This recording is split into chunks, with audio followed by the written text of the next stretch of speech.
Assalamualaikum warahmatullahi wabarakatuh.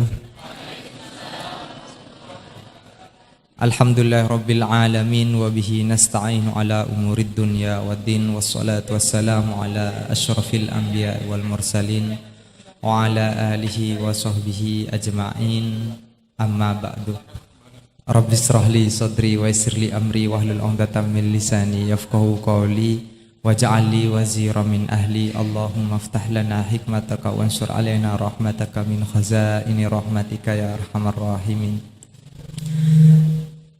Sahabat-sahabat yang berbahagia, terima kasih sudah hadir dalam acara ngaji bareng bersama Gus Baha. Terima kasih juga kepada sahabat-sahabat Mahat Ali, alumni dan simpatisan yang saat ini sedang meramaikan pengajian secara online, masih di channel Mahat Ali. Sebelum saya buka, ada dua hal yang ingin saya sampaikan kepada narasumber kita. Yang pertama, kami mengucapkan terima kasih atas perkenan hadir untuk yang kedua kalinya. Sebenarnya Mahat Ali kemarin ada rencana sowan ke dalam Gus Baha, tetapi karena lockdown akhirnya kami tidak bisa, dan insya Allah kalau sudah keadaan memungkinkan kami akan ke sana biar sah menjadi muridnya. Itu yang pertama. Yang kedua, ini sekedar laporan, bukan untuk minta pujian, bahwa di pertemuan pertama tahun lalu kita dikritik karena ternyata ada murid yang hafal Al-Quran tapi gurunya belum ada, dan itu tidak sah. Alhamdulillah, belakangan ini sudah ada 3 guru Mahat Ali yang hafal Al-Quran, Gus. Bisa. Yang pertama mohon disiapkan Ustadz Ahmadi Muhammadiyah ya.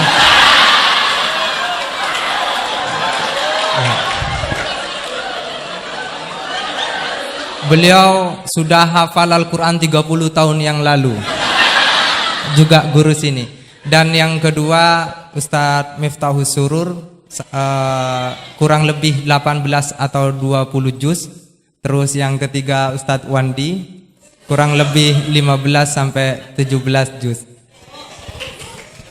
Dan yang lain di moderator sendiri di berbagai juz, ayat-ayat ahkamnya aja.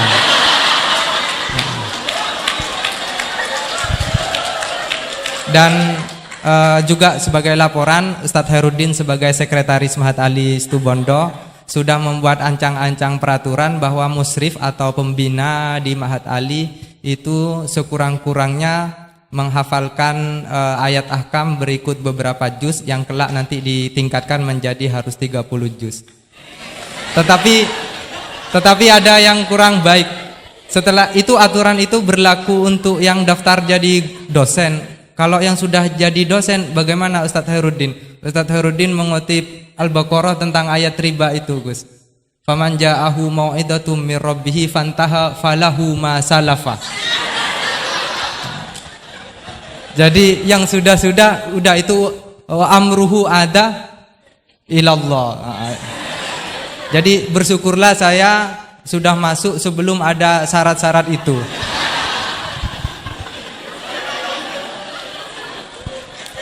Dan yang terakhir, saya sudah kapok juga untuk mengatur kiai.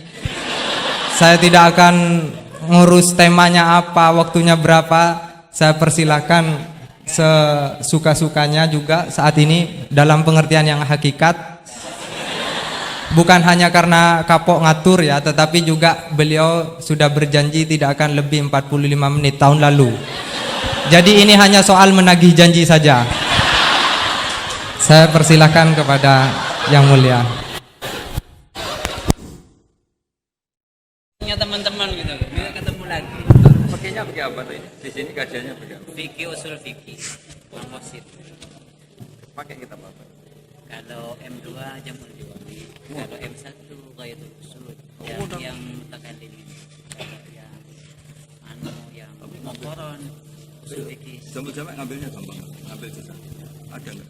Ada Jamul Jawami Boleh ngambil. satu. Maunya ngambil yang gampang itu udah ada kok. Jamul Jawami. Mundur takut dites. Yang dites gurunya.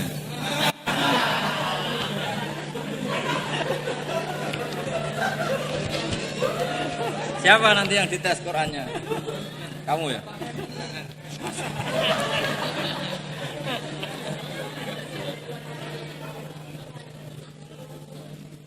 Kalau fikihnya satu dua hal. Dulu yang merumuskan termasuk juga Kamu asal nama Dahul Alba tapi di tasrif dirubah satu dua hal. ini pindah kan? Enggak usah itu. Nah, ada. Siapa yang disuruh baca? Jadi satu di sini.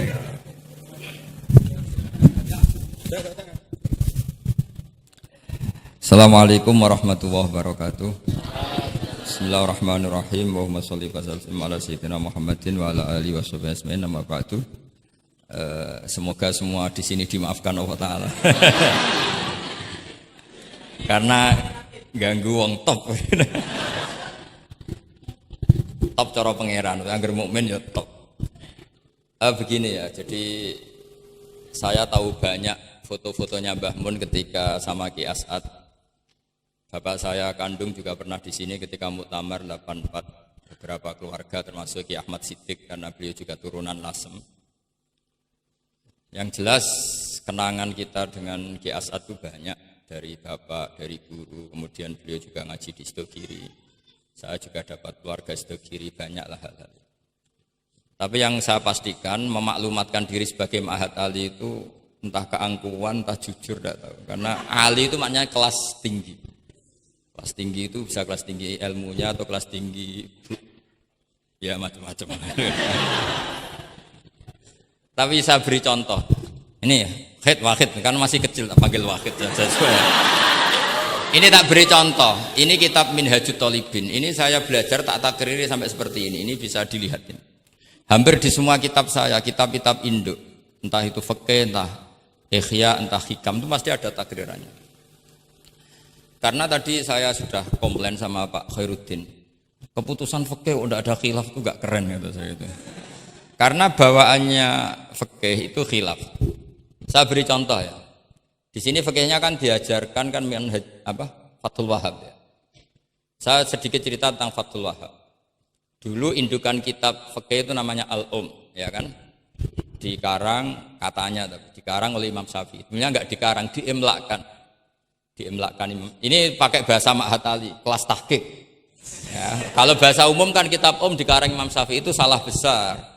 Karena di situ masih ditulis qala Imamunas Syafi'i. Yang benar itu amla alaina Syafi'i, diimlakkan oleh Imam Syafi'i, ditulis oleh beberapa muridnya. Yang paling masyhur kalau kitab itu Imam Muzani. Sebenarnya di situ ada Imam Buaiti, ada Imam Robi, tapi yang paling telaten itu Imam Muzani. Sehingga kitab itu dinisbatkan pada Imam Muzani. Di beberapa itu juga ada yang dengan tanda kutip ditinggalkan oleh Imam Muzani. Disebut Infiradul Muzani anis Syafi'i. Kemudian setelah jadi Mukhtasarul Muzani, ini saya tanpa menyiapkan materi loh, karena sebetulnya saya sudah minta Gus Azam hanya ngisi di pengajian umum, karena sudah saya kapok ke sini. Kapoknya itu bukan karena mangkel, tapi nggak ada perkembangan. Itu nggak ada perkembangan. Jadi hafal Quran itu keharusan seorang faqih. Baru hafal 4 aja diceritakan. Memang ini ngawur sekali itu sebetulnya. Memang normalnya seorang faqih memang hafal Quran. Enggak boleh hanya berapa? 4. Enggak meyakinkan. Nah, Mukhtasarul Muzani itu ada beberapa hal yang beliau beda dengan Imam Syafi'i. Kemudian disarai namanya kitab Nihayatul Matlab fi Dirayatil Madhab oleh Imam Haramain. Saya punya kitabnya dan tak pelajari. Oh, ini maklumat. Bukan niat sombong, ini niat cerita fakta. Nihayatul Matlab fi Dirayatil Madhab. Kemudian Imam Haromen punya murid alim alamah yang saat itu belum suka tasawuf.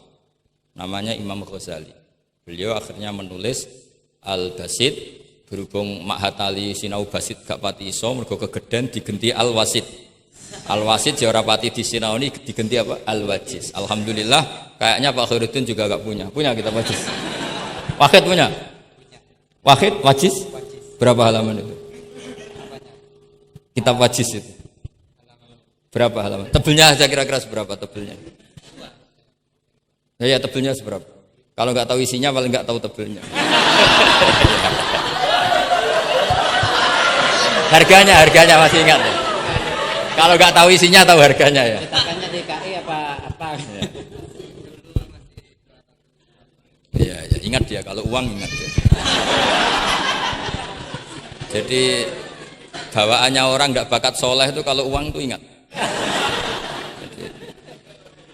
Terus setelah itu diringkas lagi sekaligus ada kritik tertentu, komplain tertentu disebut al-muharrar. Jadi memang syaratnya fikih itu harus ada yang komplain karena nggak bisa final. Disebut apa? Al-muharrar. Al-muharrar itu ya sudah dinamain al-muharrar yang sudah diteliti oleh Imam Rafi'i. Ada yang komplain lagi ya setengah sarah tapi setengah komplain. Namanya Minhajut Thalibin. Minhajut Thalibin dikomplain lagi di era Syekh Zakaria Al-Ansari. Dari masdar dengan jamak mudzakkar salim diganti manhajut tullab. Ya maknanya sama, minhaj sama manhaj maknanya sama, Thalibin jamak mudzakkar salim, tullab jamak taksir. Jadi asli ini yo cara Jawa mau akal-akalan tok, Minhajut Thalibin jadi manhajut tullab. Kemudian manhajut tullab itu dikarang sangat ringkas. Sehingga yang baca itu tidak paham. Mu'alifnya akhirnya dengar-dengar kalau anak-anak Matahari itu tidak paham. Akhirnya terus manhajut tullab disarai sendiri oleh Syekh Zakaria Al-Ansari. Jadi Fathul Wahab. Loh alhamdulillah ya masih banyak yang enggak paham. Padahal sudah sarah. Harusnya sarah kan gampang. Ya tidak paham itu bagus kan kita ngaku tidak paham tawadhu. Daripada ngaku paham enggak paham mendingan ngaku enggak paham kan. Kemungkinannya dua kalau ngaku gak paham. Mungkin tawaduk, mungkin betul adanya. Yang kedua lebih Nah saya cerita sedikit tentang kenapa fikih itu harus ada dan selalu ada khilaf. Karena itu masalah furu'iyah. Apa? Saya beri contoh, ini kitab Minhajut Thalibin. Dan saya punya catatannya banyak. Oh sampai gini, sampai sarah-sarahnya punya. Terus catatannya ya banyak. Saya bangun tidur saja bisa, saking seringnya belajar. Dan saya alhamdulillah tidak punya masalah ingatan. Jadi kadang banyak guru punya masalah apa? Ingatan. Tapi tidak perlu dianggap harus kemana gitu, ke rumah sakit apa, tidak perlu, nggak ingat gitu. Misalnya sampai tak kasih tahu. Siapa paling pintar jagomu tak bedaan. Yang namanya sujud misalnya. Sujud itu apa coba? Secara lughat. Wat'ul jabha alal ardi. Sehingga Imam Rafi'i berpikir sujud itu asal ada watul jabha alal ardi ya sah adanya. Dan beliau mengklaim, ini saksinya Pak Khairuddin ini wasabe as-sujud wa aqalluhu mubasyaratu ba'di jabati musallahu. Ya. Beliau hanya mengatakan wala yajibu wat'u yadaihi wa rukbataihi wa qadamaihi fil azhar. Wala yajibu. Ini kalau enggak percaya, sama baca. Masih tarakum bisa ya? Coba baca. Wala yajibu coba wat'u yadaihi pakai nada Indonesia jangan nada negara sebelah coba. Wala yajibu wat'u yadaihi wa rukbataihi wa qadamaihi fil azhar. Jadi menurut Imam Rafi'i ketika sujud itu tidak harus wat'ul yad, tidak ada wat'ul rukbah, tidak ada wat'ul. Nah, karena secara lughat yang namanya sujud itu ya seperti itu, wat'ul jabha. Dan sujud itu sudah dikampanyakan sedemikian rupa bentuk apa ketertundukan tertinggi yaitu dengan wat'ul jabha. Artinya posisi kepala di bawah pantat. Tapi terus Minhajut Thalibin, padahal Imam Rafi'i ketika ngarang itu menyebut fil adhar dalam kitab Al-Muharrar. Terus kultu kata Imam Nawawi al-adhar wujubuhu. Ya masyhur kan karena Imam Nawawi berdasar riwayat umirtu an asjuda ala sa'wati al-zumin al-jabha wal yaden wal rukbaten wal qadam. Saya baca lagi ya, umirtu an asjuda ala sab'ati azumin, apa al-jabha wal yaden warubaten wal qadamen. Nah, andekan Imam Rafi'i ketemu Imam Nawawi, kamu ikut kubu siapa? Nawawi kan? Nah, sekarang oke, berdasar riwayat dan praktek guru-guru kita semuanya seperti itu. Kalau sujud melibatkan 7, oke, itu berdasar riwayat dan berdasar perilaku guru-guru kita. Oke, secara sanad kita tidak punya pilihan, pasti seperti itu, ikut guru. Tapi kalau pertanyaannya dibalik, saya ulang, pertanyaannya dibalik. Min asbabir riddah itu adalah sujud lisonamin. Kira-kira kalau ada orang sujud hanya watul jabah lisonamin, sudah murtad apa belum? Murtad kan? Loh enggak, sudah murtad belum? Termasuk murtad kan sujud lisonamin atau di ghairillah. Kira-kira untuk murtad syaratnya melibatkan 7 anggota apa cukup watul jabah?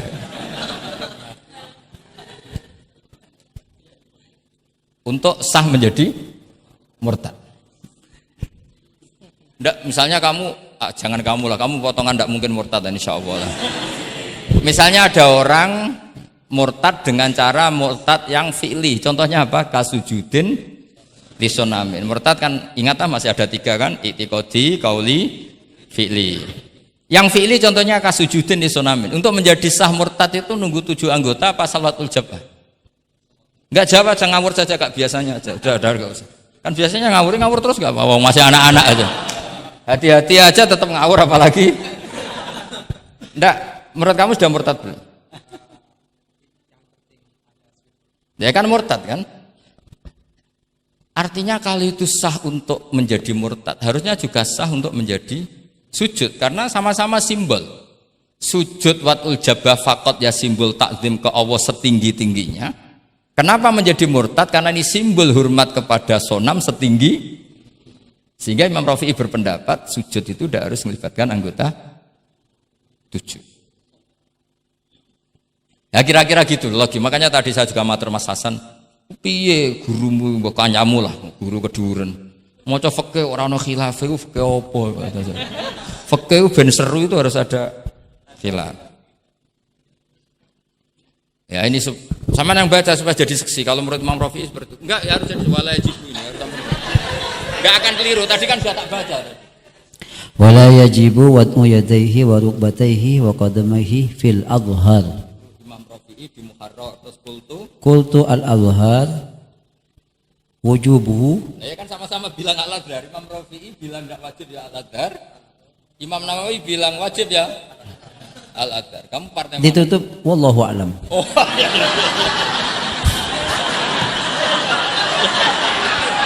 Enggak ada Gus. Ada walam. Enggak, wallahu a'lam. Aduh, ini enggak ada penggantinya.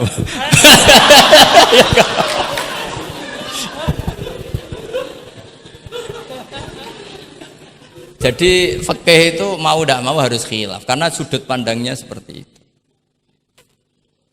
Misalnya sopan itu baik. Misalnya saya di sini, kiai kamu saking sopannya itu dodok mulai sana itu bagus. Tapi nak kiaimu apa kepleset terus kue sopan. Sedang kiaimu kesemper lagi dok. Sehingga kita sebagai kiai itu mikir sopan itu bagus. Tapi kalau berlebihan kan tidak efektif kan.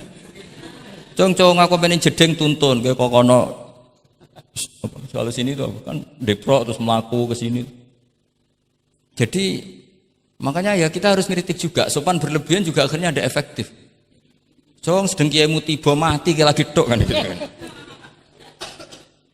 Nah, sekarang perempuan juga gitu. Mbak-mbak yang cantik tuh baik sopan apa baik tidak sopan? Baik tidak sopan. Karena kalau sopan sama Pak Wahid, ayo sopan, mesti eling terus ra iso turu. Tapi nak ra sopan, seneng aku, gaji ini Mahatali mau piro. Itu langsung lupa. Dan itu bagus karena melupakan Nah, lo betul ini kan katanya tadi siapa yang hafal Quran? Ya nisa an-nabi lastunna ka ahadim inan nisa. Ini taqaitunna fala takhdu'na bil qaul fayatma alladzi fi qalbihi marad. Wahai orang-orang yang cantik, kalau ketemu lelaki itu jangan terlalu sopan. Fala takhdu'na Bilkaul, kalau ngomong jangan terlalu khudu, karena bawaannya lelaki yang fi qalbihi maradun, khudu itu dianggap mau. Saya tadi ada Mbak Cantik sama Pak Khairuddin atau sama Pak Wahid sopan. Mohon kalau derek guru mau, mesti pikirannya, oh maksudnya gelem tak wayo, mesti dah. Padahal maksudnya derek itu menderek mata pelajaran. Tapi utek-utek begini itu kan. Yang fi qalbihi apa? Marad, contoh saja loh. Tapi bisa fakta. Itu mesti pikirannya itu kemana-mana. Mumpun kalau derek Pak Fakid mawon, ngomong wong ayu, nak sengelak kan rati pikir. Sehingga unik, khusus perempuan yang cantik itu sopan itu tidak baik. Di dalam komunitas lelaki yang fi qalbihi, karena pikirannya mesti. Padahal Mbak tadi bilang gitu maksudnya anut Pak Wahid, ikut mata pelajarannya. Tapi pikirannya sampean kan bisa enggak gitu. Fala takhda'na bil qawli fayatma alladzi, itu hebatnya Quran. Jadi psikologi lelaki juga dibicarakan. Bawaannya lelaki kalau ketemu perempuan cantik kok sopan, kok memberi harapan, itu terus golek dukun mahabbah. Kayak apa pinternya Quran? Lah ini sayangnya yang hafal baru 4. Padahal saya satu mobil saja tadi hafal berapa Gus? Pakai satu mobil. Karena pondok saya memang pondok tahfidz. Jadi yang derekno saya banyak yang hafid. Jadi satu kelas kalah dengan satu mobil. Supir saya hafal Quran, penderek saya hafal Quran, yang bawakan tas ya. Oh, kalah jauh itu sudah. Yang satu kiai tidak hafal Quran. Iya, memang pondok saya pondok tahfidz karena memang pondok tahfidz. Jadi seperti itulah. Masa kamu menyarankan orang tidak sopan? Tidak mungkin kan. Masa kita ngajari santri-santri tidak sopan? Tidak mungkin. Tapi kalau kamu ajari sopan, khusus yang cantik, ketemu lelaki yang seperti itu, akibatnya fayatma alladzi fi qalbihi marad. Makanya di sarah-sarah atau di tafsir-tafsir sampai ada penjelasan wa yusannu lil marati takhlidu sautiha. Perempuan disunatkan menebalkan suaranya untuk menghilangkan rasa apa? Syahwat lelaki tadi. Terus paling enggak misalnya enggak mau nebalkan ya judes. Misalnya ketemu Pak Wahid, Mbak apa yang di? Gak urusanmu. Oh itu mesti langsung lali. Nah, tapi nak jawab, badhe napa ngersakno napa nggih kula tak derekno jenengan riyen. Wah bahaya. Padahal maksudnya derekno itu ya mata pelajaran, tidak ada hubungannya dengan mau dinikah. Tetap muni naudzubillah lah kalau itu. Nah itu fikih. Jadi fikih itu menginduk ke usul fikih. Tapi usul fikih sendiri itu kalau tidak ngerti fikih jadi itu jadi liar. Karena khayalnya lebih tinggi. Makanya banyak orang yang pengagum usul fikih itu jadi liberal karena terus terlalu banyak khayal. Maka pondok-pondok itu harus ada fikih dan ada usul. Saya beri contoh liar itu begini misalnya. Maqasidus syariah itu kan bisa subjektif. Sehingga Imam Syafi'i itu yang kritik man istahsana faqad syarra'a. Orang yang sering berpikir istihsan faqad syarra'a, maka dia mau berpikir bikin syariat tandingan. Misalnya gini, saya ini kiai yang suka tirakat. Karena dulu misalnya mondoknya itu suka tirakat. Terus santrinya diwajibkan puasa setahun atau diwajibkan enggak boleh makan nasi. Itu bikin syariat tandingan. Karena apa? Tahrimu malam yahrum, mengharamkan sesuatu yang tidak haram, atau mewajibkan ijabu malam yajib. Itu termasuk kriminal cara Sulam Taufik. Loh iya, bahkan Sulam Taufik mengebabkan itu di bab riddah. Saya ini sudah tak toleransi, tak tulis minal kabair, kalau di Sulam Taufik dimasukkan bab riddah karena ijabu malam yajib berarti bikin syariat. Atau tahrimu malam yakhrum juga artinya bikin. Tidak tahu guru di sini biasanya tahrimu malam yakhrum apa tahrimu malam yuharram. Umumnya bacanya apa? Bisa dua. Ya rodok maju berarti sermayan. Nah, tapi kamu tidak bisa menyalahkan kiai-kiai yang mengharuskan muridnya tirakat karena itu cara untuk kasrus syahwah misalnya, untuk memecah syahwat. Tapi tetap saja nggak boleh mewajibkan karena nanti ada syariat tandingan. Nggak boleh. Syariat ini sudah sempurna, nggak boleh ada syariat baru. Yaitu disebut ijabu malam yajib atau tahrimu malam yakhrum. Maka kata Mbah Mun, resikonya jadi kiai ngalim. Mbah Mun sering guyon gitu. Aku kiai ngalim jadi ribet. Apa ngaramno rokok sing darani halal yo akeh. Dihalalno cah cilik-cilik rokok. Jadi kiai itu kan lebih tunduk ke konstitusi ilmu. Ribet lah, ribet. Misalnya begini, sampean tak bedheki. Assalamualaikum ketika salam, itu yang wajib salam pertama apa salam kedua? Pertama. Itu wajib niat mufaroqah apa niat menghabisi sholat atau mengakhiri sholat apa enggak perlu niat? Nah, mesti ulama berdebat. Karena ketika Allahu Akbar bisa Allahu Akbar demo, bisa Allahu Akbar niat sholat. Maka untuk membedakan, lo kan bisa aja kan? Demo itu udah harus berontak enggak? Misalnya kamu ngerti perempuan yang kamu cintai, ternyata omongan mbek Pak Guru Khairuddin kan Allahu Akbar, guru kok ngono kan gitu kan. Nah, untuk membedakan itu, kalau untuk sholat atau untuk takjub diharuskan niat Allahu Akbar.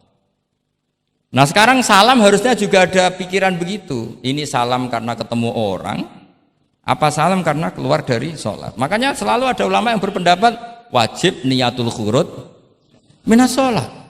Karena logikanya kalau Allahu Akbar wajib niat sholat untuk membedakan Allahu Akbar yang wiridan, Allahu Akbar yang takjub, Allahu Akbar yang demo, untuk membedakan itu semua niat. Salam juga gitu, salam mubalek, salam kenalan, salam apa, harusnya pembedanya adalah niatul khurud minas sholat.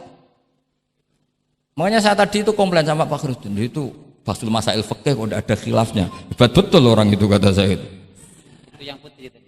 Oh, yang putri itu. Nah, jadi apa? Kaidah-kaidah seperti itu nggak bisa dihindari, khilaf-khilaf seperti itu nggak bisa dihindari. Ini saya baca ya, misalnya contoh-contoh yang itu mulai apa? Mulai salam ya.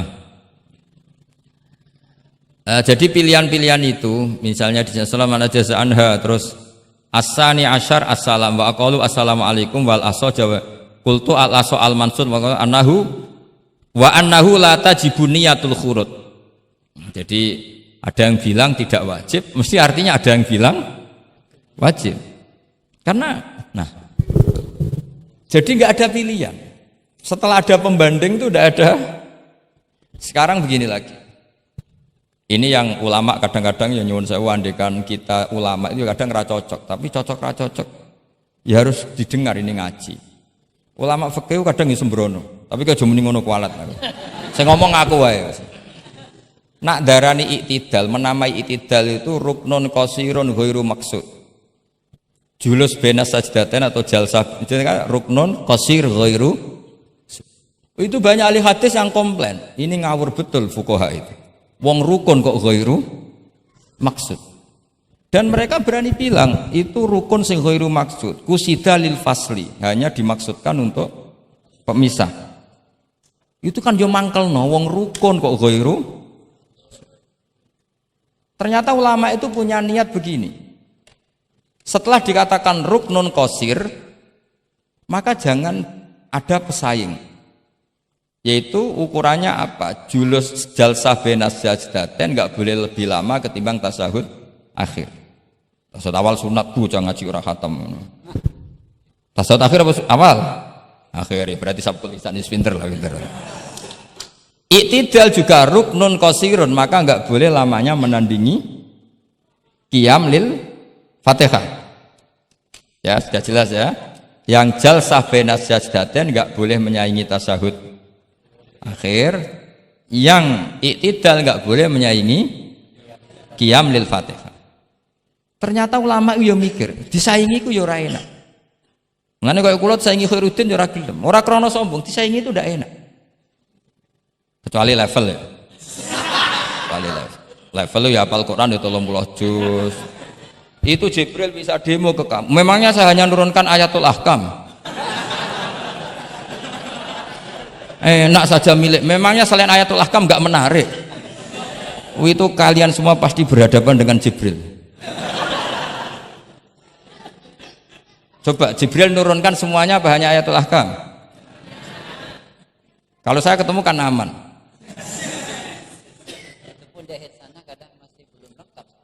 Iya bahaya kamu itu.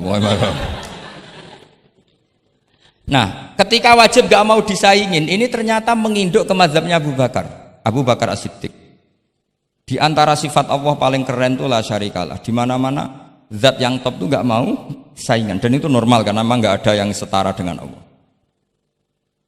Suatu saat Abu Bakar tuh pulang. Ini nanti saya cerita fikih banyak. Kamu pasti setelah ini tambah pinter, tak jamin.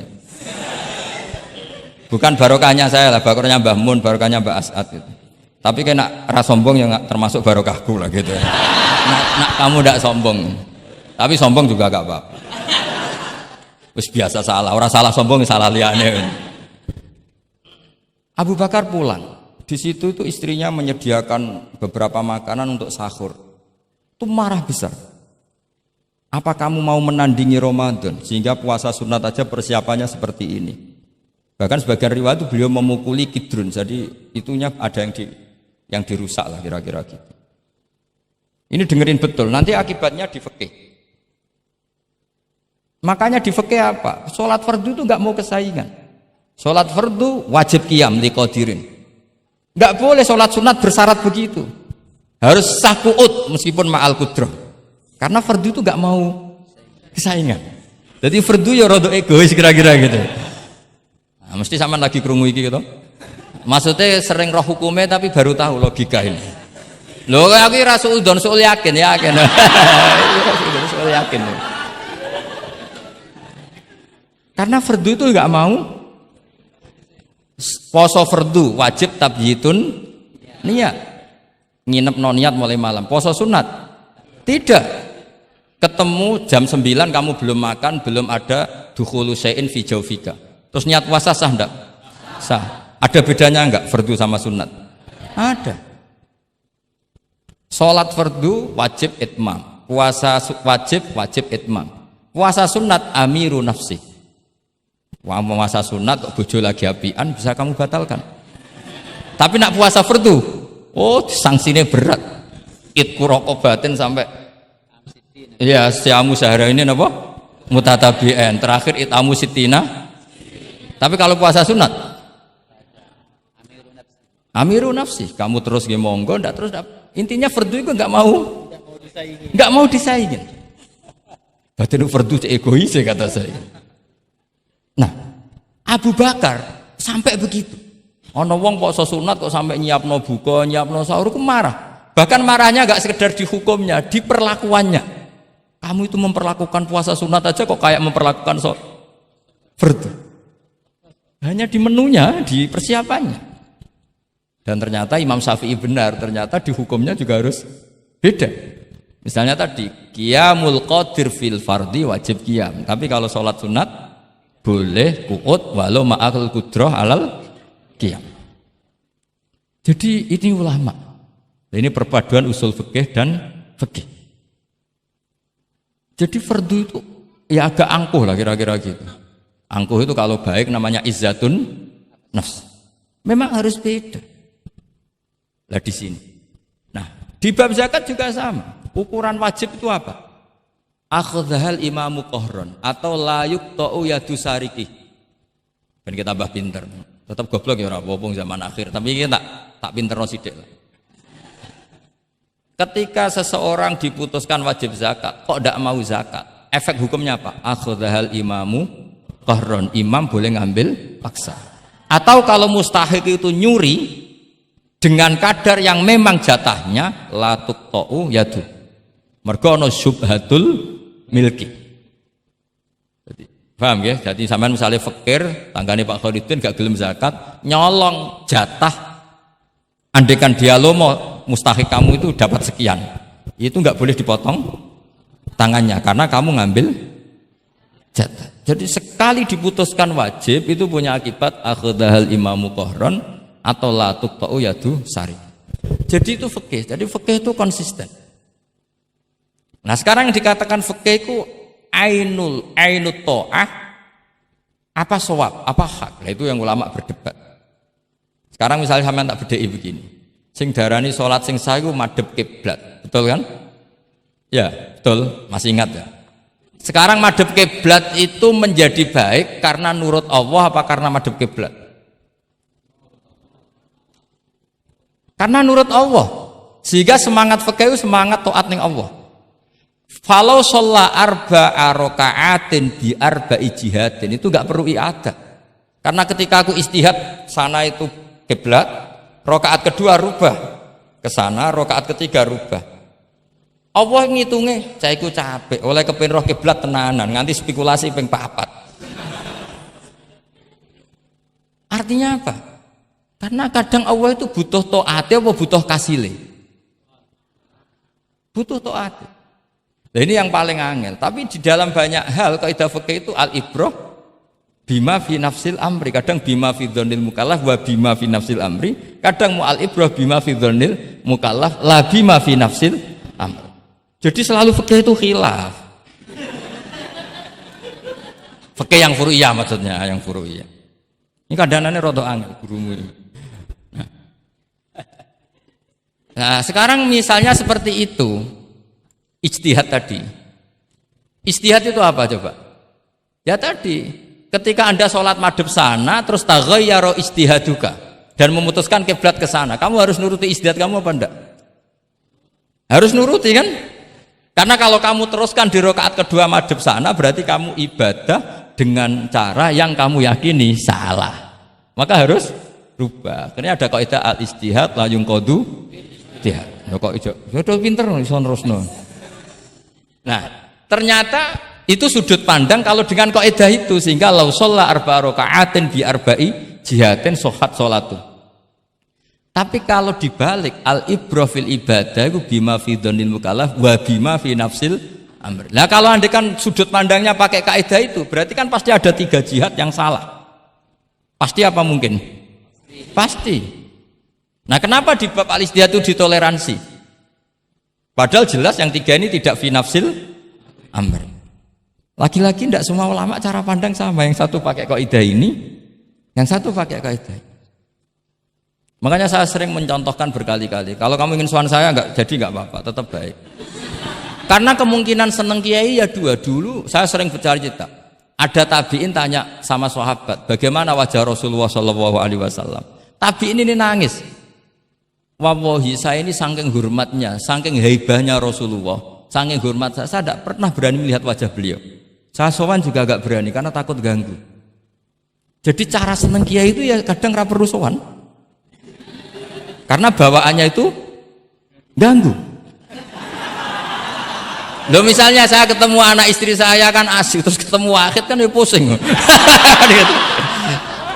Jadi Allahu Akbar. Provokator ini. Jadi justru saking takzimnya Rasulullah, pilihannya itu tidak sowan karena takut ganggu Rasul. Ada sahabat yang pilihannya sowan. Wong jenenge seneng ya sowan. Tapi kalau dibalik, jenenge seneng ya aja ganggu. Ayo milih ndi. Ini 2 mazhab yang sama-sama kuat. Jenenge seneng ya sowan, jenenge seneng ya aja ganggu. Ayo milih mana kamu? Ada 2 pendapat. Kenapa Anda begitu yakin dengan satu pendapat? Di furu'iyah, saya ulang lagi di furu'iyah. Ya, bukannya maklum nanti itu. Jadi tidak gampang. Sholat pakai pakaian resmi begini itu bagus. Pakai jubah, kamis, atau pakai hem, pakai sarung itu bagus. Tapi andaikan Nabi selalu sholat demikian, itu bahaya. Saya ulang lagi bahaya bagi syariat ini. Ini saya niat ngajarin gurunya, bukan anak-anak.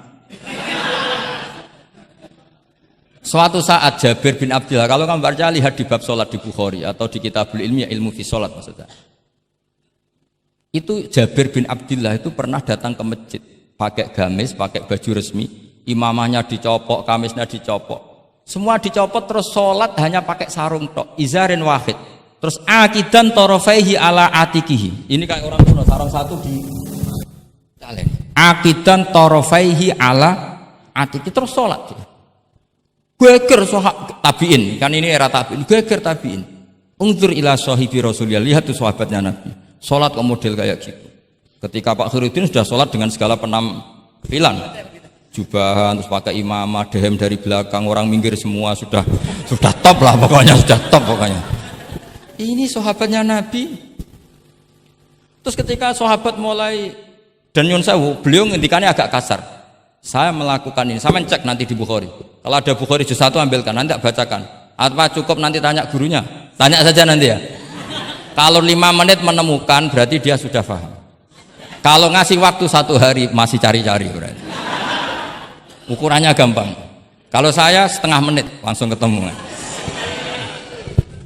Nanti ya cukup gurunya ya. Nanti kasihkan. Kalau bilang besok berarti belum tahu. Tapi kalau 5 menit kok ketemu ya sudah lumayan. Kata Jabir bin Abdillah, saya melakukan ini liyaroni al-ahmak misluk. Keras sekali. Saya melakukan ini supaya orang ahmak kayak kamu itu tahu. Ahmak itu terjemahnya nggak usah diterjemah. Ya pelai jahil atau teman akrabnya apa? Jahil. Jahil yang agak kebablasan itu namanya apa? Ahmak. Jahil yang ya sudah seperti itu. Ternyata itu berkahnya Masya Allah sampai sekarang. Beliau terus ngendikan, ra'aitu Rasulullah sallallahu alaihi wasallam yusolli hakadha aqidan tarafai izari ala atiqi. Andai kan itu enggak pernah dilakukan seorang sahabat yang bersaksi Rasulullah pernah melakukan itu, maka kita akan menganggap sholat jubahan resmi seperti itu menjadi syarat sah. Pakai hem seperti ini resmi menjadi syarat sah. Barokahnya itu diketahui, oh yang paling pokok itu satrul aurah, yaitu mabena surah warubah. Jadi tidak konsisten itu kadang penting untuk menjaga varian hukum. Loh, Nabi itu nggak pernah terawih. Andai kan Nabi terawih terus, maka akan dikira terawih itu wajib. Nah barokahnya nggak pernah terawih, itu kamu bisa nggak terawih kan gitu. Maksudnya ya boleh nggak terawih. Ya, kalau nanti pengurus mewajibkan, carikan takbir sulam taufik ijabu malam. Bisa masalah besar itu. Nggak ada. Ini cerita ilmu, nggak cerita perilaku. Nggak ada. Ini cerita ilmu, nggak cerita apa? Perilaku. Jelas kan? Jadi kadang seperti itu penting. Contoh lagi, dan ini sering saya utarakan. Ketika Nabi Fathu Mekah, tofa ashabu jami'an, itu musyatan. Semua ketika tawaf itu jalan kaki. Tapi Nabi itu unik. Tofa Rasulullah wahdah rokiban. Nabi tawaf itu pakai kendaraan unta. Yang lainnya musyatan, semuanya masin, jalan kaki. Tapi Nabi malah tofa rokiban. Padahal jelas kaidahnya al ajru bi qadrit. Tapi andai kan Nabi kok tofa masyian, maka kita tidak tahu caranya tawaf. Tidak tahu hukumnya. Atau paling enggak nganggep bahwa syarat sahnya tawaf harus jalan.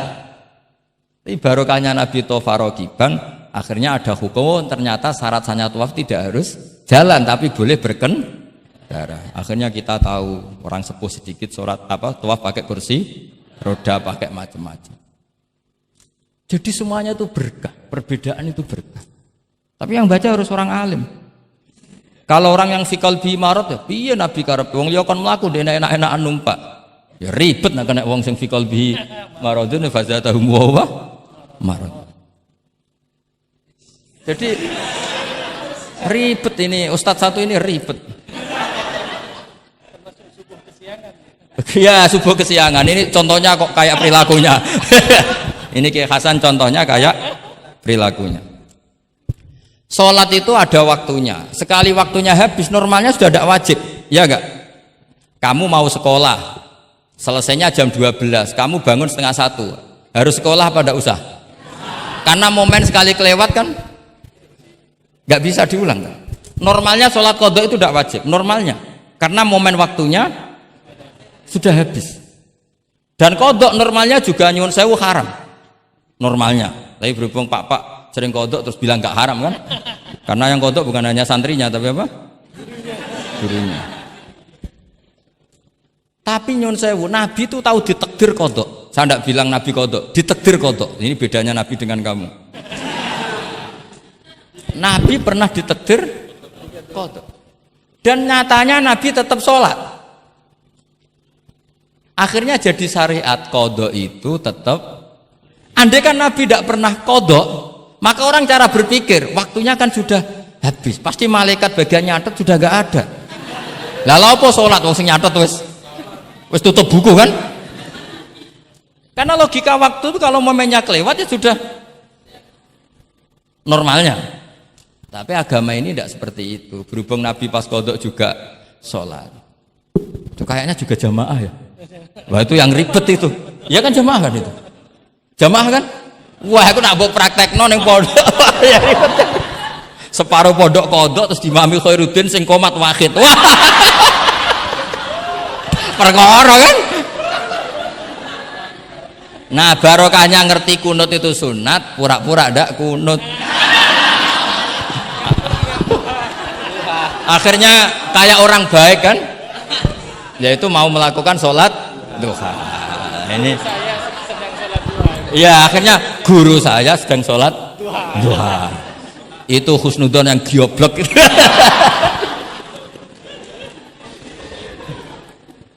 Jadi lah itulah yang jadi analisis usul fikih. Jadi semuanya itu ada analisisnya. Saya ulang lagi, semuanya itu ada. Yang jelas tuh di antara pantangan Islam tuh ijabu malam yajib dan tahrimu malam yahrum. Karena manis tahsana faqad syarra'a. Dan Allah tuh gak suka ada syariat tandingan tuh gak suka. Karena bahaya kalau semua orang istihsan, bahaya. Saya pernah ini cerita nyata. Ada pengurus yayasan yatim piatu yang sehat. Saya ulang lagi yang sehat.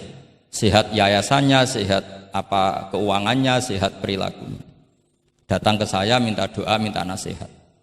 Normalnya kan saya puji, tapi saya dingin saja. Saya bilang yayasan yatim piatu itu bagus, tapi lebih bagus lagi kalau dibiarkan. Karena anak-anak yatim ini kan milik keluarga.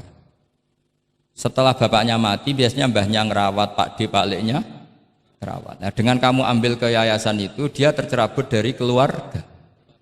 Satu, Anda jangan merasa perilaku Anda atau solusi Anda atau amal Anda lebih baik. Bisa saja kalau di keluarga lebih. Tak beri contoh, anak yatim di kampung saya ini gendut-gendut. Karena dulu Pak D, Pak Leknya, mbahnya tidak pati sayang, barokah yatim sayangnya berlipat. Terus kedua, barokahnya di rumah makannya bebas. Kalau di yayasan kan harus pakai jam. Mana seneng cah cilik makan di jam. Jadi biar, ya nah ini lagi-lagi khilaf. Yang setuju yayasan yatim, yang sehat loh, kalau kan yang nggak sehat memang kita tidak cocok. Yang sehat, bayangkan yang sehat, itu saja ada masalah. Karena tadi anak ini kan bagus, makanya Mbah Mun pernah dawuh, ya yayasan yatim piatu itu ya apik, tapi gak oleh bocah tercerabut songko keluarga. Nah, ini kalau kita mentasrek terus semua anak diambil terus gak tahu Pak D-nya siapa, mbahnya, meskipun ditulis, tapi kan nggak semudah itu. Ingat kalau hanya sekedar di catatan dokumen kan. Tapi kalau dibiarkan di keluarga ngundang Pak D, Pak Le, Mbah dan sebagainya. Jadi nggak bisa misalnya kamu bahas masalah gimana hukumnya mendirikan yayasan yatim piatu. Terus kamu bilang sunat mutlak. Nggak bisa. Karena di sini ada unsur tadi. Kak sampean mondok ini sunat apa enggak, Pak mondok? Ya bisa wajib, bisa sunat, bisa haram. Karena yang haram misalnya gini, kamu di kampung kamu itu andalan, tidak ada orang baik kayak kamu, tidak ada yang bisa ngaji kecuali kamu. Enak-enakan mulang neng pondok, mergo keren timbang mulang neng kampung, mau wong telu. Makanya Mbah Mun kalau guyon sama saya masih ingat betul lagi. Jadi kiai yo latihan, aku tahu keliru kata Mbah. Tak pikir keliru apa? Anak perainan ditanya Mbah Mun, "Cung perainan kok neng pondok?" Mbah Mun sempat kusnudon kayak cah sregep, wong perainan kok ndak pulang ini. Ternyata, lu perainan kok neng pondok, Cung, kok sregep temen. Mboten Mbah, nate ngomah kan ngarit. Ternyata. Jadi husnudzon tuh kadang gitu. Semenjak itu Mbah Mun kalau ada perinan Cung mulai Cung ben kenal wong tuamu. Jadi malah dibalik. Iya kan kalau kelamaan ke pondok kan nggak roh asal usul orang tua sehingga tidak punya empati, tidak punya kasihan kan. Orang tuanya berjibaku ngarit apalah kerja apa. Nah ya artinya terus kamu tidak bisa. Semua santri yang perenan tidak pulang berarti santri baik. Sebetulnya tidak mesti juga. Santri takut ngarit kan gitu. Ini namanya sudut pandang gitu. Jadi masalah-masalah furu'iyah itu tidak bisa tidak seperti itu. Nah, sehingga kita tahu di kitab Mahali atau di kitab beberapa kitab fikih mesti kaul awal, kaul sani, kaul salis dan sebagainya. Karena ini masalah sudut pandang. Wali nikah misalnya, wali nikah itu kalau fasek sah apa enggak? Wali mujbir. Ada ulama yang mengatakan kalau wali mujbir fasek tetap sah jadi wali. Likamali syafaqatih, karena seorang wali ini pasti sangat sayang, meskipun fasik dia orientasi tentang anaknya tetap bagus. Ada yang bilang enggak, kalau fasik harus dicabut hak walinya. Di mana-mana orang fasik sudah error. Jangan-jangan karena dia pemabuk atau karena dia tukang judi, pikirannya dapat menantu yang kaya meskipun tukang judi. Bahaya ini kalau diberi hak wilayah atau hak wali. Makanya ulama mengatakan sekali fasik dicabut. Nah ya, yang satu memandang umumnya orang tua meskipun fasik tetap likamalis. Tapi kata siapa di sosial itu mesti semua orang begitu apa tidak mesti? Tidak mesti. Makanya Qaul Sani mengatakan cabut saja. Li'annahu la yu'manu ayadu'aha inda fasikin mislih. Karena siapa yang bisa menjamin kalau dia tidak mengawinkan putrinya dengan orang fasik yang sejenis? Orang fasik pasti komunitasnya juga fasik, dan dia nganggap orang fasik itu tidak problem, wong dia sendiri fasik. Wes do untuk iki capek, jebule capek sing tau ngutangi ning nggon judi. Karena dia punya ukuran apik versinya dia. Lagi-lagi fikih kok mujma' alaih mau piye? Oh yo. Yang furu'iyah maksud saya, yang furu'iyah. Iki pinter toh, cukup ya? Sudah 45 menit. Mohon ngoten mawon. Assalamualaikum warahmatullahi wabarakatuh. Satu mungkin. Ya, mungkin satu ya, putra dan satu aja ya, putra dan putri. Ya. Enggak, satu saja Gus. Oke, bismillahirrahmanirrahim. Terima kasih. Mungkin yang tadi perlu saya berikan catatan. Oh ya, catatan kita pinter ya. Saya ingin beri catatan bahwa kita tadi sudah dapat kalau fikih itu karakternya adalah khilaf. Jadi ya yang furu'iyah lah, yang furu'iyah. Oke. Yang furu'iyah karakternya khilaf sehingga kita harus terbiasa berbeda. Dan soal tadi kesantunan, kesopanan itu orang ekspresinya berbeda. Kadang kita salah ketika kita mengkritik, kadang ketika kita berbeda pendapat kita lalu dianggap tidak santun. Padahal ulama-ulama kita soal urusan furu'iyah itu hal yang biasa. Termasuk bahkan mungkin yang tadi sering dikali dikutip oleh Gus Baha, manis tahsana faqad syarra'a, bahwa itu adalah kecaman dari Imam Syafi'i. Mungkin Gus Baha perlu, saya tidak tahu ya, ini tag ini sudah sampai atau tidak kepada beliau. Ya, saya bacakan tagnya. Saya harus baca. Kalau ingatan tidak sebaik beliau saya. Tapi kalau catatan saya lebih baik mungkin. Fawatihur Rahamut qala Syekhul Akbar inna maqsudash Syafi'i min qawlihi man istahsana faqad syarra'a hada madhul mustahsin wa arada anna man istahsana faqad sara bimanzilati nabiyyin dzi syari'atin wa atba'u Syafi'i lam yafhamu kalamahu. Saya tidak ingin mengatakan beliau tidak paham, mungkin tag ini enggak sampai. Ala wajhi hada wallahu a'lam.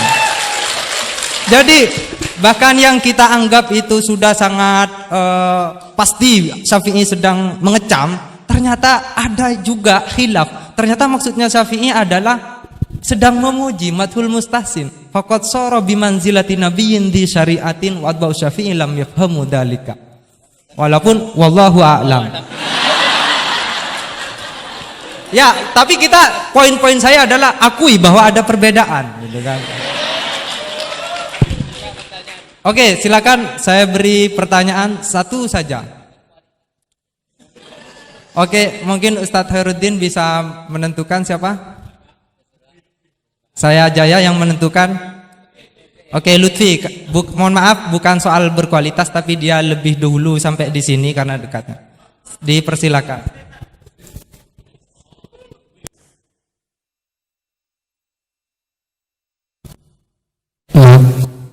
Assalamualaikum warahmatullahi wabarakatuh. Haji Ahmad Bahuddin Nur Salim atau yang lebih dikenal dengan Gus Baha yang saya takzimi dan semua guru-guru saya yang saya hormati. Kita banyak mendengar tadi bahwa di dalam fikih yaitu furu'iyah itu sudah terbiasa terjadi khilaf di antara kalangan ulama. Ada satu redaksi yang bagi saya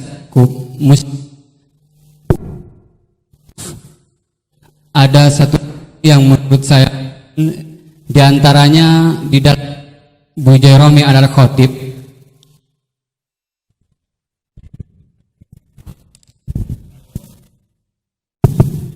Loh. Di antaranya redaksi yang terdapat dalam kitab Bujairami al-Khatib, dan ini juga dikutip di dalam kitab I'anatul Talibin ketika membahas soal apakah ad-dukhon itu dapat membatalkan puasa atau tidak. Dukhon yang dimaksud di sini adalah dukhon yang masyhur dengan kata at-tutun atau tembakau, atau dalam konteks sekarang mungkin rokok. Itu kan ulama sebetulnya berbeda pendapat, bukan hanya dalam apakah membatalkan puasa atau tidak, bahkan hukum rokoknya aja ulama sudah berbeda pendapat. Tetapi kemudian ada redaksi yang menarik bagi saya cukup muskil, yaitu beliau tiba-tiba mengatakan begini, la'anallahu man ahdatsahu, semoga Allah melaknat orang yang memproduksi rokok. Itu penting digarisbawahi, la'anallahu man ahdatsahu. Man ahdatsahu bukan man ista'malahu.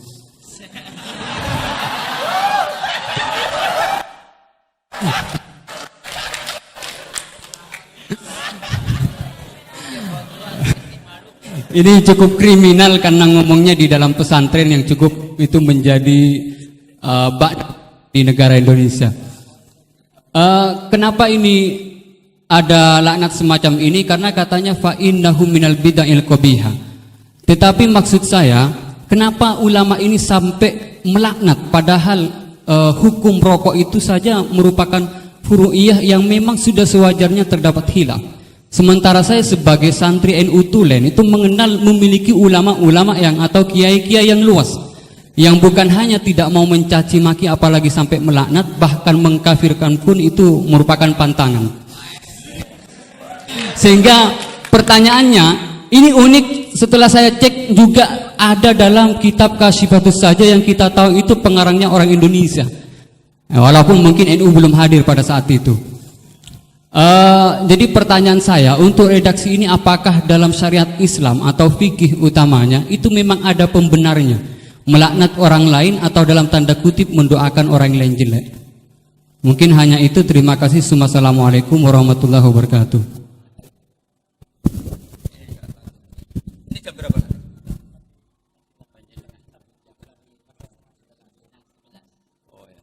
Bismillahirrahmanirrahim. Semoga Allah mengampuni Pak Wahid. Itu takbir itu ngawur sekali. Itu Syekhul Akbar, yang dimaksud di situ Ibnul Arabi. Itu termasuk statemen sing mimma yuhaddaru bih. Jadi yuhaddaru anhu. Termasuk fatwa-fatwa yang orang harus menghindari. Apalagi itu justifikasinya wa atba'u syafi'i la yabamuna. Sampean lihat di semua kitab usul fikih itu masyhur itu ibtalul istihsan. Termasuk di kitab Sayyidina Muhammad Syari'atu wa al-Khalid. Semua kitab usul fikih Imam Syafi'i menolak istihsan apa menganjurkan? Menolak. Sekarang keyakinan orang banyak Imam Syafi'i menolak, dengan satu orang Imam Syafi'i memuji. Jumhur versus wahid satu orang. Doakan ya semoga Allah memberi tobat. Loh, saya tuh tahu betul itu. Jadi itu kan seseorang satu, yaitu Ibnul Arabi, mengvonis ashabu Syafi'i la yafhamuna. Padahal di semua kutubus Syafi'i, jumhur memang mereka tahu kalau Imam Syafi'i itu menolak istihsan. Jadi itu jelas manis tahsana faqat syara'a itu kalimatu dzamin minhu, bukan kalimatu madkhil. Itu jelas ya. Nah, yang menyangkut rokok tadi saya kan sudah mengulang. Kalau rokok dengan arti rokok itu kita ngikuti guru-guru kita, tidak pernah mengesahkan orang puasa yang rokok. Jadi ini bukan masalah furu'iyah, karena tetap dianggap ain. Jadi ini saya sendiri secara pribadi, dan kalian harus setuju karena anut guru-guru kita tidak akan mengesahkan orang puasa merokok. Karena dukhon itu termasuk ain. Selain itu tidak perilaku guru-guru kita. Nah, soal khilaf tentang rokoknya sendiri tidak urusan dengan puasa loh ya, saya ulang, tidak urusan dengan puasa. Itu karena memang tadi malam yadul kan al aslu fil asya al ibahah kan malam yadulat dalil ala tahrim. Jadi ya taruhannya halal dulu. Tapi tidak urusan orang puasa, saya ulang lagi loh. Karena salah paham ruwet. Nah, kalau masalah laknat tadi, laknat itu ibaratun anil bukhdi. Jadi tidak laknat itu tidak harus yang orang itu harus kesampaian lah kira-kira. Jadi kalau sampean tanya hukumnya melaknat orang mukmin gimana? Jelas di Sulam Taufik laknul mukmin itu tidak boleh. Tapi manusia itu tidak cukup punya bahasa untuk mengekspresikan kebencian atau tidak suka. Kadang-kadang spontan terlontar kata apa? La'anahu. Jadi itu hal-hal yang bawaan sabkul lisan. Itu kan sama dengan orang Arab bilang la wawah. Karena nggak bisa dihindari. Makanya di bab tolak, dengerin ya bab apa? Ketika seorang suami marah sama istri terus bilang gini, lasti bizaujati, kamu itu tidak istri saya. Itu tidak dimasukkan sharihut tolak, tapi masih dimasukkan kinayatut tolak. Karena maksudnya lelaki ketika sadar tadi, kamu seperti ini tidak seharusnya. Seakan-akan perilaku kamu tidak perilaku seorang istri. Sehingga itu tidak dimasukkan sharihut tolak, tapi dimasukkan, padahal kalimatnya jelas, kamu tidak istri saya. Tapi itu kan bawaan emosi. Itu kan seperti kiai baru duka, ora santriku nak sing penggaweane kodok. Nah sekali-kali kiai ini takut. Terus kalau santri ini tiang lintu, yo ora ngawur ya. Karena ya ora trimo nak santri ini dipek wong liya kan gitu. Pasti juga gak terima kan kalau diakui orang lain. Sama ketika kamu marah sama istri kamu cantik, lasti bizaujati. Terus bojomu takut. Berarti aku bojone wong liya. Ojo ngawur. Kan Yeman juga kan? Eman kan? Jadi makanya di semua hukum itu selalu kalau masalah ungkapan kalimat itu kira-kira yang mirip la yu'akhidukum wa billaghwi fi aimanikum, karena bawaan kalimat spontan itu pasti ada. Makanya dulu ada sahabat yang nyuwun sewu Nabi ngendikan papa gitu terus agak terganggu itu, padahal Nabi ngendikannya ya spontan tapi tidak sampai laknatullah. Akhirnya Nabi, "Dah kamu enggak usah susah. Fa'ayul muslimina adaituhu aw sababtuhu aw syatamtuhu wa laysa dzalika ahlan wala sa ahlan lidzalik apa faj'al dzalika kafaratau wa zakatau wa ajra." Jadi apa ya, bawaan spontan itu pasti ada. Ya saya ulang lagi ya, ini yang kembali ke takbir tadi. Itu bahaya betul tuh. Jadi Ibnul Arabi itu termasuk tulisan-tulisannya mimma yuhadzaru anhu. Ya pernah dengar toh? Lah yang dimaksud Syekhul Akbar itu kan Ibnul Arabi kan? Saya sangat tahu. Jadi ukurannya itu jumhur. Semua ulama Syafi'iyah, semua al-usuliyun itu mesti menceritakan apa? Imam Syafi'i tidak percaya atau tidak setuju ada istighsa. Masa orang banyak ini kamu salahkan demi statement orang satu. Idza ikhtalafal jumhur wal fardu quddima jauh. Ya semoga ini tobat, enggak ya enggak apa-apa. Tapi memang bagus lah. Artinya dia mengungkapkan takbir sudah bagus, lumayan lah, cara ukuran itu. Tapi ya musuhnya jangan saya tetap.